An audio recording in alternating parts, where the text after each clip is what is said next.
Welcome to the Gus Alva Perspective, a videocast that is intended to elevate the thematic of gratitude and abundance over the mindset of fear and scarcity.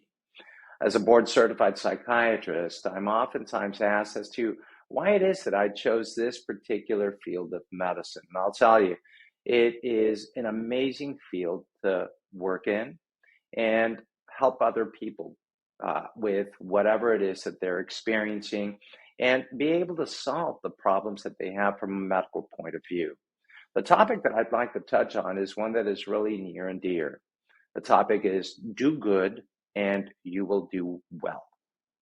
What I'd like you to think of is that the ability to have a grateful mindset is in opening that mindset of certain sayings. And one of those such sayings is do good and you'll do well. Well, what exactly does that mean?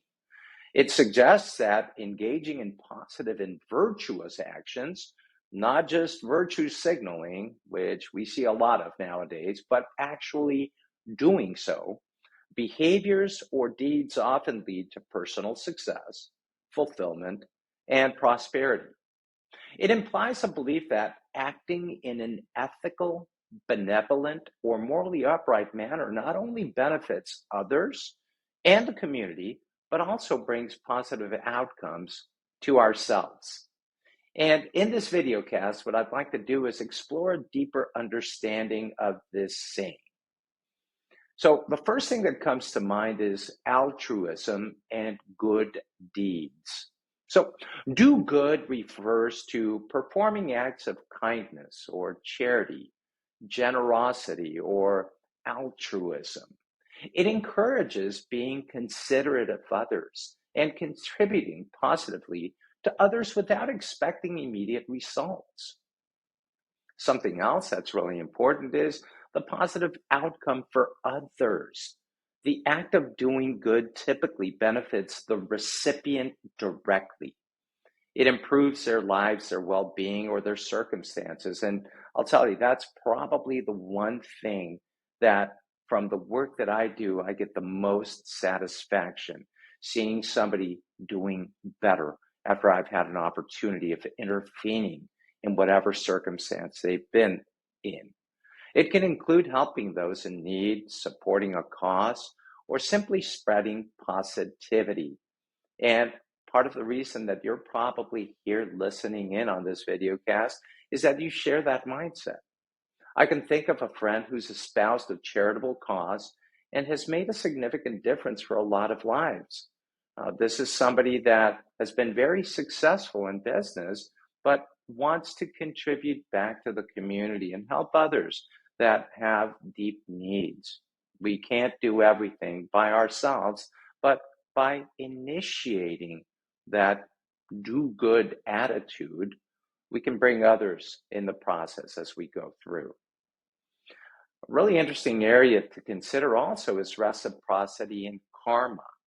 The saying implies that the positive actions that you engage in may come back to benefit you in some way.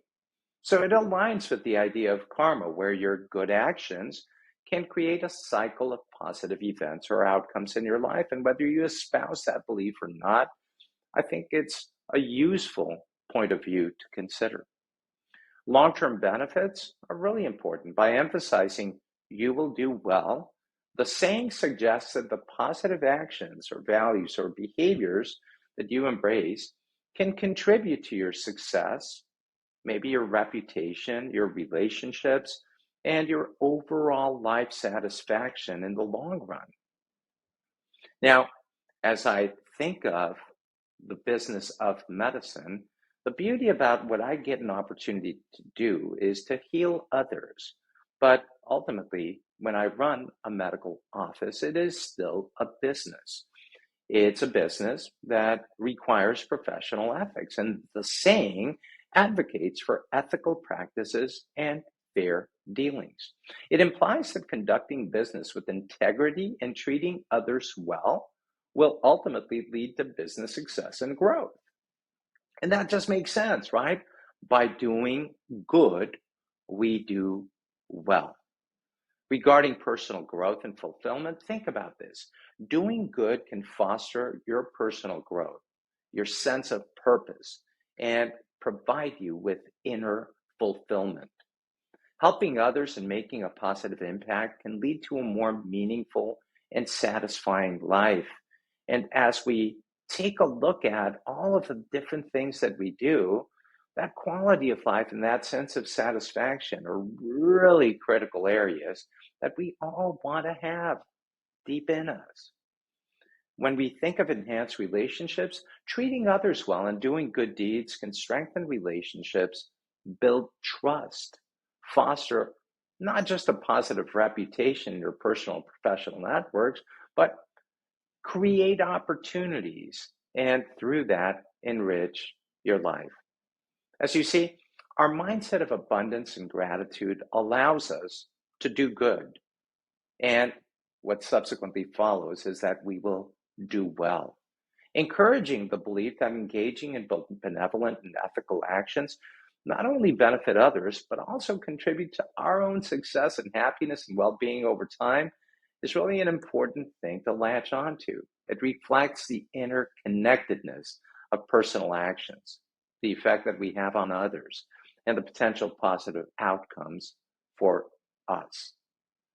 So, as you see, there are many things to consider with a very simple saying, do good and you'll do well, I think applies to all of us, and particularly those of us who embrace this mindset of gratitude and abundance.